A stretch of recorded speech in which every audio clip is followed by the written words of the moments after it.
लेकिन जैसे ही दूसरी प्रतियोगी परीक्षा हुई, तीसरी हुई, उसमें इतने बच्चे स्टेज पे आए अपनी बात को कहने के लिए, बाबा साहब के बारे में उनके विचारों को प्रकट करने के लिए इतने विद्यार्थी आए कि हमारे को यहाँ पर लिस्ट बनाना हमारे लिए मुश्किल होगा कि भाई हम किसको बुलाएं और किसको ना बुलाएं। ये मैं अपने आप में एक उपलब्धि समझता हूँ कि भाई उन बच्चों के अंदर इस प्रकार की भावनाएं जागृत हुई हैं, उनके पेरेंट्स के अंदर हुई हैं। तो सर, जो और अधिकारी हैं, डॉक्टर फुलिया जी, एक हरियाणा के उच्च पद से वो रिटायर हुए हैं, और आगे जो और अधिकारी हैं उनके बारे में आपको क्या कहना है, जो रिटायर हुए बैठे हैं, उनको आपका क्या संदेश रहेगा? बिल्कुल, बहुत अच्छा प्रश्न आपने किया।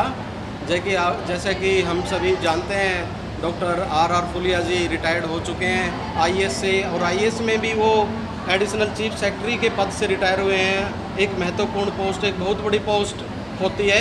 मैं कह सकता हूँ कि एक पैरेलल चीफ मिनिस्टर वास्तव में उस पद से वो रिटायर हुए हैं। वो रिटायरमेंट के बाद उन्होंने एक अपना मिशन बनाया कि मैं इन सर्विस अपने आप को इतनी अलग तरीके से नहीं प्रोड्यूस कर सकता, रिप्रेजेंट कर सकता अपने समाज के सामने, लेकिन अब मैं बिल्कुल पूर्ण रूप से अपने समाज के लिए, अपने समाज के बच्चों के लिए, कुछ दबे कुचले उन बच्चों के लिए जो पैसे की कमी से या किसी गाइडलाइन की वजह से जो कमी रहेगी जिसमें, वो उनको पूरी करने की भरकस कोशिश कर रहे हैं। तो मैं इस अवसर पर जो भी हमारे समाज से रिटायर होते हैं, मैं उनसे यही आग्रह करना चाहता हूँ, यही निवेदन करना चाहता हूँ कि आपने बाबा साहब के कारण जो ये नौकरी ली, ये जो सर्विस ली, इसको आपने अपने परिवार को आगे बढ़ाया।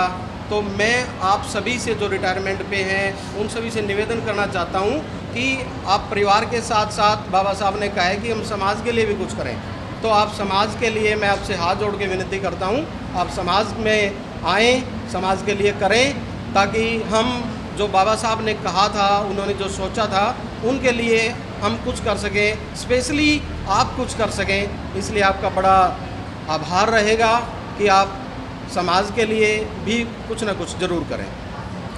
Thank you very much. Movement जो चलती है उसमें विशेष तौर पे जो दिक्कतें आती हैं वो आर्थिक रूप से कराती है। बिल्कुल। तो ये जो कार्यक्रम फुलिया सर कर रहे हैं, इन सारे जो कार्यक्रम होते हैं, क्या आर्थिक जो स्थिति है उसका कोई बोझ बच्चों पर नहीं पड़ता?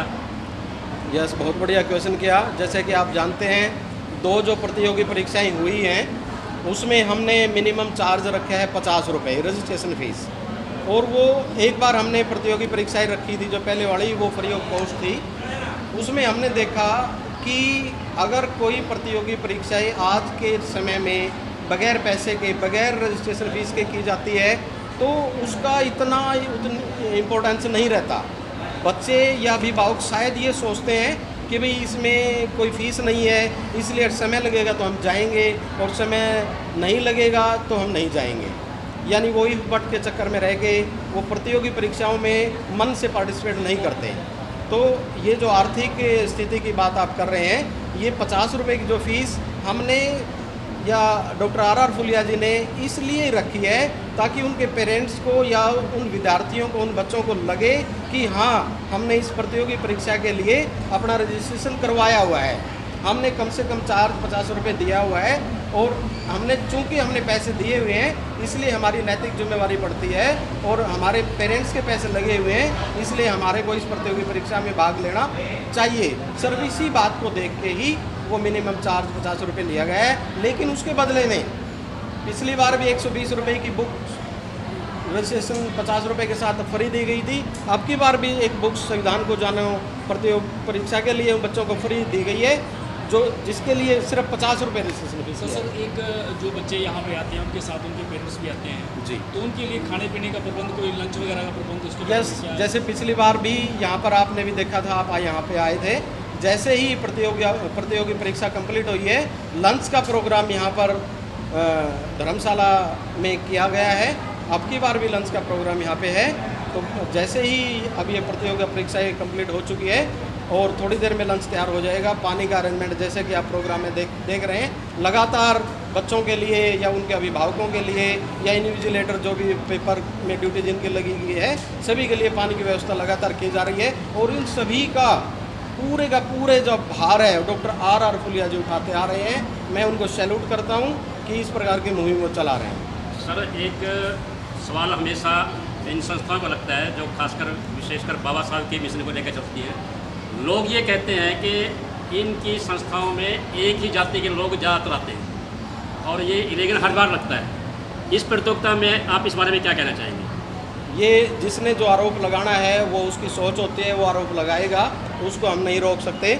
लेकिन जैसा कि डॉक्टर आर फुलिया जी भी कई बार कहते हैं और अभी भी मैं अभी कह रहा था और आपने अभी देखा होगा स्टेज के माध्यम से एक बच्चा मनीष शर्मा स्टेज पे आया, उसने बाबा साहब के बारे में काफ़ी अपने वक्तव्य दिए।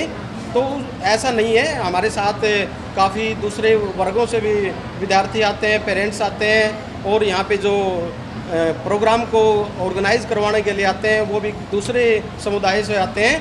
हमारा ये कोई ध्येय नहीं है कि किसी एक विशेष जाति को हम यहाँ पे इनवाइट करें, उनकी प्रतियोगी परीक्षाएं लें।